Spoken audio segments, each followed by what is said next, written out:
Everyone, I hope आप लोग सब खैरियत से तो बिल्कुल नहीं होंगे। बहुत मुबारक हो आपको। आज जो पेट्रोल की प्राइस है वो 306 रुपये के बजाय अब 330 रुपये की हो गई है। क्या बात है। मेरे ख्याल में जितनी डकैतियाँ इस वक्त हो रही हैं पाकिस्तान में, जितना क्राइम बढ़ गया है, जितना कोई लोग ऑलमोस्ट भूख से जो है इस वक्त घरों में किस तरीके से ज़िंदगी गुजार रहे हैं। बिजली के यूनिट जो है वो जिस तरह बढ़ गए हैं, पता नहीं हमारा क्या बनेगा। अल्लाह ताला हम पे रहम फरमाए, क्योंकि इस सिचुएशन में अब कल से क्या होगा। किराए बढ़ जाएंगे, लोग वैसे ही आजिज़ आए में, पता नहीं और कितनी तकलीफ़ें और लोगों की परेशानियां सुनने को मिलेंगी। मैं समझ नहीं सकती कि ये जो हुकूमत है, एक तो खा पी के चली गई बाहर, सारे लंदन में बैठे हुए हैं। क्या बनेगा, क्या होगा। It's very alarming situation.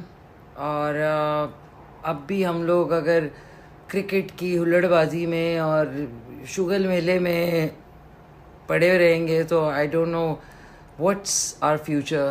Because दिन ब दिन ज़िंदगी इतनी मुश्किल हो गई है कि मतलब समटाइम्स आई डोंट नो कि मैं ये वीडियोस जो है वो किस तरह बनाऊँ, कौन से अल्फाज इस्तेमाल करूँ। एवरीवन, आई होप आप लोग सब खैरियत से तो बिल्कुल नहीं होंगे।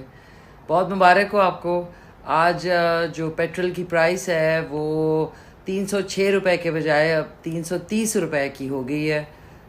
क्या बात है। मेरे ख्याल में जितनी डकैतियाँ इस वक्त हो रही हैं पाकिस्तान में, जितना क्राइम बढ़ गया है, जितना कोई लोग ऑलमोस्ट भूख से जो है इस वक्त घरों में किस तरीके से ज़िंदगी गुजार रहे हैं। बिजली के यूनिट जो है वो जिस तरह बढ़ गए हैं, पता नहीं हमारा क्या बनेगा। अल्लाह ताला हम पे रहम फरमाए, क्योंकि इस सिचुएशन में अब कल से क्या होगा। किराए बढ़ जाएंगे, लोग वैसे ही आजिज़ आए में, पता नहीं और कितनी तकलीफ़ें और लोगों की परेशानियां सुनने को मिलेंगी।